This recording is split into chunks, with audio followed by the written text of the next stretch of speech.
अच्छा. स्वतःचे 5-10 क्विंटल जे गहू होते ते लोकांना वाटून दिले. आई म्हणे आज काय करतो तो म्हणे मला लोकांचा नुसता आशीर्वाद घ्यायचा. बाबा मंगेश भाऊ एवढ्या गोळ्या घेऊन या, ते आणून घरपोच नेऊन द्यायचा. एखाद्या आईने म्हणलं पगार झाली नाही माझी महिन्याची आली नाही, त्यांच्याजवळ काय 150 रुपये ते आईला द्यायचे. बाबा मंगेशकडे गेलं तर आपलं फ्री काम होतं. मग त्याच्याकडे जायचं कोणी बी 7-12 म्हणून.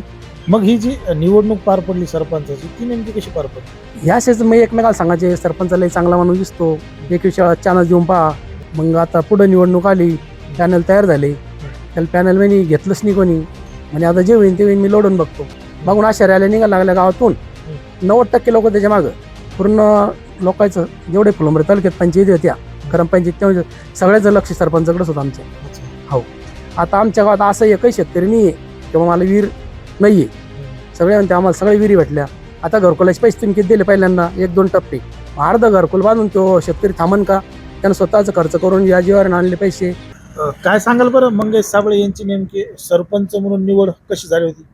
सरपंच म्हणून निवड अशी झाली, हा. पहिल्यापासून तो लोकांची कामं करत होता. अच्छा. गरिबाची.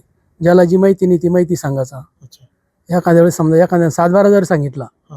तो फ्रीमध्ये 7-12 आणून द्यायचा फुलंब्रीहून. अच्छा. आणि तो 7-12 सरपंचाला जर सांगितला किंवा आमच्या स्वयंसेवकाला सांगितला तर 150 रुपये घ्यायची. अच्छा. मग त्यामुळे ती वार्ता गावात पांगली का बा मंगेशकडे गेलं तर आपलं फ्री काम होतं. मग त्याच्याकडे जायचं कोणी बी 7-12 म्हणून. बाकीचे काम काय कागद लागले काय नाही ते घरपोच आणून द्यायचं. त्याला जेवढे कुठं संकट आलं त्याच्यावर ते संकट निवारण्याचं काम त्यानं गरिबासाठी अगोदर केलं. कधीची गोष्ट आहे बरं साधारण किती वर्ष? सरपंच व्हायच्या अगोदर समजा 2 वर्षापासून. अच्छा. हो. आणि तेव्हा त्यांचं वय किती होतं? 17 पासून काम करू लागला तो. वयाच्या 17 वर्षापासून. अच्छा. हो. मग आता हे जाण्या येण्याचा खर्च जे काय आहे फुलंब्री खर्च कोणाला 1 रुपया सुद्धा मागितला नाही त्यांनी. अच्छा. नाही. फ्रीमध्येच फ्रीमध्येच काम. काम होते. काय काय असे काम पडायचे? कोणा सातबाऱ्याचा असेल, पुन्हा आणखी काय कोणाचं? बरेच काम पडतं औरंगाबादून काही बी आणायचं कामात काम. एखाद्या म्हातार माणशी गोळी जर आणायच ठरली तर त्याच्याकडे लोक चिठ्ठी घेऊन यायचे. बाबा मंगेश भाऊ एवढ्या गोळ्या घेऊन या, ते आणून घरपोच नेऊन द्यायचा. एखाद्या आईने म्हणलं पगार झाली नाही माझी महिन्याची आली नाही, त्यांच्याजवळ काय 150 रुपये ते आईला द्यायचे. संध्याकाळचा खर्च भागून द्यायचा. आता मागे एक वेळेस झालं आनंदाचा शेदा म्हणून आला. 2-4 बाया शेदा भेटला नाही. स्वतःचे त्यानं काय केलं 2-4 खेड्यात घरचे गहू होते 10-7-8 क्विंटल. ते गव्हाच्या 5-5 किलोच्या अशा बॅगे तयार केल्या. काही थोडी साखर घेतली आणि घरपोच ते गरीबाला वाटून दिली.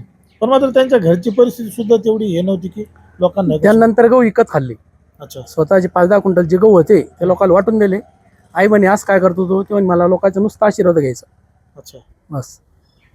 मग ही जी निवडणूक पार पडली सरपंचाची ती नेमकी कशी पार पडली? ह्या शेच मी एकमेकाला सांगायचे सरपंचाला चांगला माणूस दिसतो, एक विषयाला चानस देऊन पहा. नवीन मुलगा आहे, गरिबासाठी काम करणार आहे. मग आता पुढे निवडणूक आली, पॅनल तयार झाले. त्याला पॅनल म्हणे घेतलंच नाही कोणी. मग आम्ही सांगितलं बा तू पॅनल अपक्ष उभा आहे, जनतेतून आहे म्हणताना तुझ्या कामाच्या फी तुला भेटणारच आहे, कामाचा मोबदला तुला भेटणारच आहे. मग असं करून हसत बोलत आम्ही फॉर्म टाकून दिला. नंतर पॅनलमध्ये जोडायला प्रयत्न केले त्यानं. नंतर यांनाही सांगितलं मग. म्हणजे आता जे होईन ते होईन मी लढून बघतो. बघून अशा रॅल्या निघायला लागल्या गावातून. 90% लोक त्याच्या मागं. मग मागून पैशाचा पाऊस पडला 2-4 दिवस. पैशाच्या पावसामुळे त्याला 1700 पैकी 1700 मतदान होणार होतं. पण आता पैशानं काही लोक असतात लालचीवर, त्यानं पैसे घेऊन मग समजा 750 मतदान वरचं गेलं. पण आमच्या वाट्याला 1050 मतदान पडलं. गेवराईमध्ये पहिला विजय त्याचाच, जय जयकार त्याचाच. पूर्ण लोकांचं जेवढे फुलंब्री तालुक्यात पंचायती होत्या, ग्रामपंचायत तेवढे सगळ्याचं लक्ष सरपंचाकडेच होतं आमच्या. हो. गावात गेलेत लोकांना गोण्याचे गोणे अख्ख्या गुलालाचे गोणे उधळल्या त्याच्यासाठी. उचलून घ्यायचे, मिरवणूक काढायची. त्या टायमाला परिस्थिती नाजूक आहे. आमच्याकडं चहा पाण्याला सुद्धा लोकांना पैसे नव्हते खर्च करायला. मग सरपंच झाल्यानंतर त्यांनी जे शब्द दिले होते ते पाळले का? पूर्ण केलेलं. त्याच्यावर आता तो ग्रामसभेने विचारतो लोकांना, त्यासाठी विचारतो कोणाची काम असन राहिले असं पूर्ण अपुरे मी करायला तयार आहे. परत तुम्ही मला कोणी म्हणू नका का मला हे दिलं नाही ते दिलं नाही. कोणाला विहीर पाहिजे असेल तर अजून विहिरीची नोंदी करा. आता आमच्या गावात असं एकही शेतकरी नाही आहे किंवा मला विहीर नाहीये. सगळे म्हणते आम्हाला सगळे विहिरी भेटल्या. घराचे बी सगळ्या नोंदी करायला त्यांना. पण आता घराची कामं एकदाच घरकुलं मंजूर झाले सगळे, पण अजून आले नाही. काही लोकांचे आले ते पूर्ण झाले. आता आमचे जे घरकुलं पूर्ण झाले होते, स्लॅब टाकून प्लास्टर करून पूर्ण झाले होते, ते पैसे अडकले होते. त्यांचं काय म्हणणं होतं तुम्ही मला फोटो द्यायला पाहिजे, पैया खोडला त्यावेळेचा फोटो पाहिजे, 20 मिनिट झालं त्यावेळेचा फोटो पाहिजे, स्लॅब टाकला त्याच्यावेळेस फोटो पाहिजे. यांचं म्हणणं काय आता घरकुलाचे पैसे तुम्ही किती दिले पहिल्यांदा? 1-2 टप्पे. अर्ध घरकुल बांधून तो शेतकरी थांबन का? त्यानं स्वतःचा खर्च करून या जीवावर आणले पैसे, घर पूर्ण केलं, मग पैसे अडकले. मग मंगेशना स्वतः त्याच्यात अधिकार घेतला आणि ते पैसे गरिबाला मिळवून दिले. त्याच्यामुळे जनतेचा अजून विश्वास वाढला.